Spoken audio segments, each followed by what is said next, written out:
We're going to hook negative up first. Who's on the fire department here? You know, this is a real big thing. When you come up on a wreck, which is the first one you cut?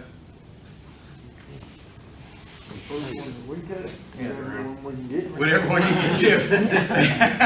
That's a good point. Typically, if you can cut the ground, you want to cut the ground and kill the system. When you hook up to a battery, it's a good idea to hook up black first, red second. And what that's going to do is that's going to start the circulation process here.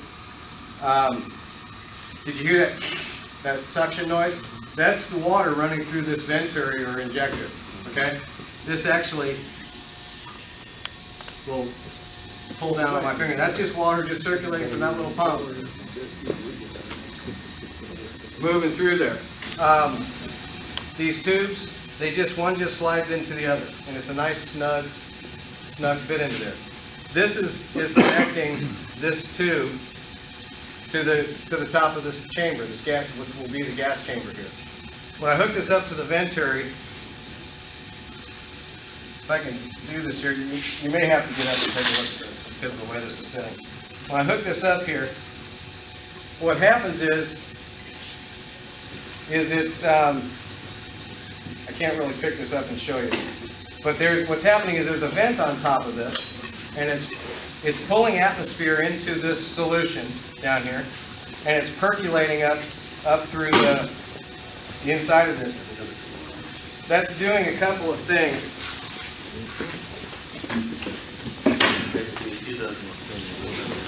And then the red side. Now what's going to happen over here is not really dramatic right here at the moment, but at the very top of the membrane and the cathode in there, we're starting to generate some very small, tiny, itty-bitty hydrogen bubbles. The hydrogen just goes off into atmosphere. It's not being locked in anywhere.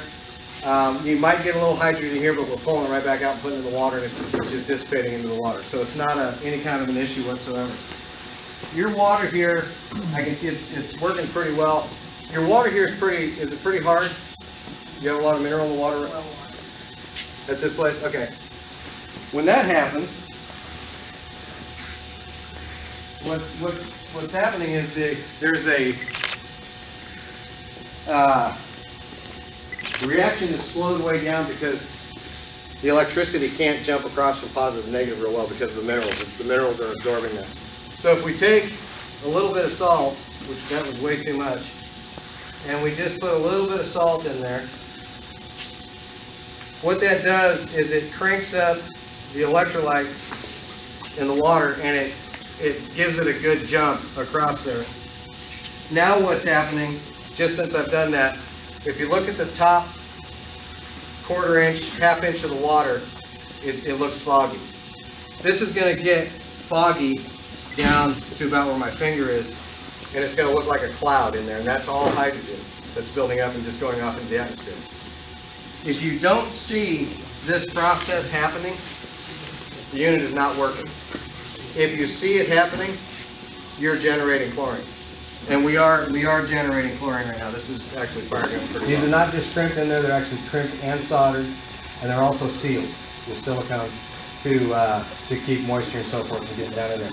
Salt is very corrosive. Chlorine is very corrosive. Sodium hydroxide is very corrosive. They're all corrosive units, and they will cause problems over a period of time. But yeah, this is working well. So we're generating chlorine from salt, just from the stuff that Doug picked up at Walmart.